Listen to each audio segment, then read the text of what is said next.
এজন মানুহক ন্যায় দিবলৈ ইমান খেল নেখেলিব। যদি কোনোবাই ৰাজনীতি কৰিছে অনুগ্ৰহ কৰি বিৰত থাকক। ইমান বেমেজালি ইমান খেলি মেলিৰ কোনো প্ৰয়োজনেই নাছিল আৰু আহিবই নালাগিছিল, সেইটোৱে কথা। যদি ৰাজনীতি কৰিছে তেতিয়াহ'লে ইয়াৰ পৰা অনুগ্ৰহ কৰি বিৰত থাকক। এজন মানুহক ন্যায় দিবলৈ ইমানবোৰ খেল নেখেলিব। এতিয়া এজন খুব চাফা মনৰ এজন চিধা মানুহ আছিল তেওঁ, গতিকে বস্তুবোৰ চিধা চিধি হ'ব লাগে। ইয়াত কোনে ৰাজনীতি কৰিছে কি কৰিছে সেইবোৰ বস্তু আমিও বুজি নাপাওঁ। CID কাৰ্যালয়ত হাজিৰ ৰূপকমল কলিতা, কিন্তু ঘটনাৰ দিনা ইয়তত থকা বাকী 7 গৰাকী সাক্ষীয়ে অসমলৈ আহি সঁচা কথাবোৰ কোৱাৰ প্ৰয়োজনবোধ কিয় নকৰিলে?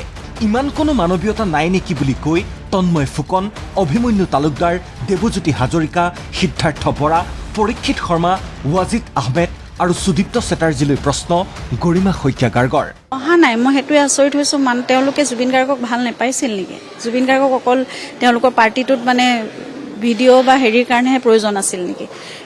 তেওঁলোকে ইমানখিনি মানৱীয়তা মানুহৰ নোহোৱা হৈ যাব পাৰেনে? সেই মানুহজনৰ কাৰণেও, সেই মানুহজনৰ ন্যায়ৰ কাৰণে তেওঁলোকে দুআষাৰ কথা ক'বহি নোৱাৰেনে? যি হৈছিল সঁচা কথাটোহে ক'ব লাগে। তাতনো তেওঁলোকক কোনে কি বিচাৰি আছে?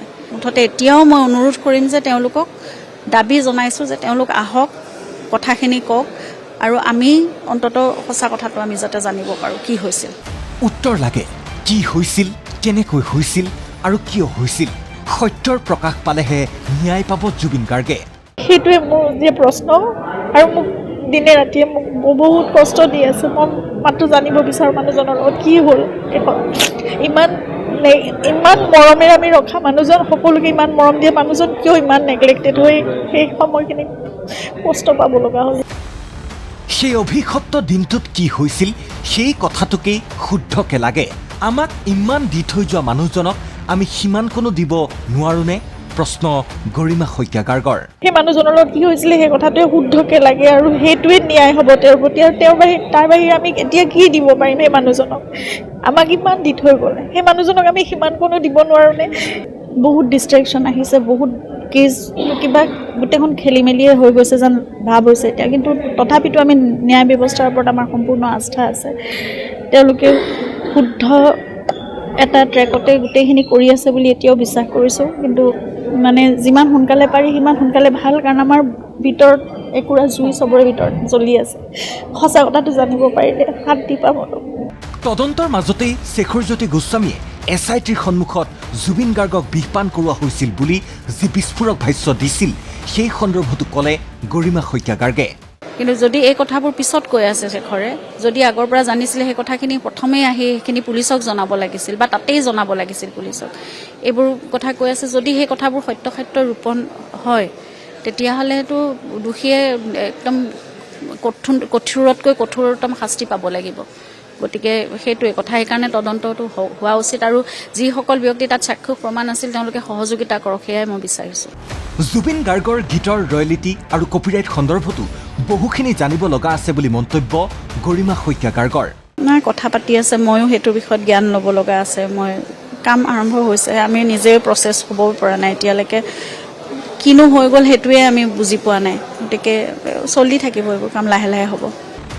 ইফালে পুত্ৰবিয়োগৰ পাছত মানসিকভাৱে ভাগি পৰিছে কপিল বৰঠাকুৰ।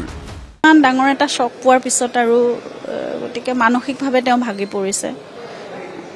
আছে মানসিকভাৱে, সেয়া মানে বাকীখিনি কাম মেকানিকেলি কৰিছে। তেওঁ সময়ত খাবলৈ দিছোঁ, খাইছে, শোৱাৰ সময়ত তেওঁ শুবলৈ গৈছে, দৰৱ খাইছে, বাকী আৰু চলি আছে আৰু। ফেচবুকত স্বামীৰ সৈতে উঠা শেষৰখন ফটো আপলোড কৰি গৰিমা শইকীয়া গাৰ্গে লিখিছে, আমি জানিব লাগিব তুমি কায়িকভাৱে নোহোৱা হৈ যোৱাৰ কাৰণ কিয়? এতিয়া এটা ডাঙৰ প্ৰশ্ন। এই প্ৰশ্নই দিন ৰাতি জ্বলাই ৰাখিছে মোৰ শূন্য বুকু। মোক উত্তৰ লাগে। Bureau report, ND24।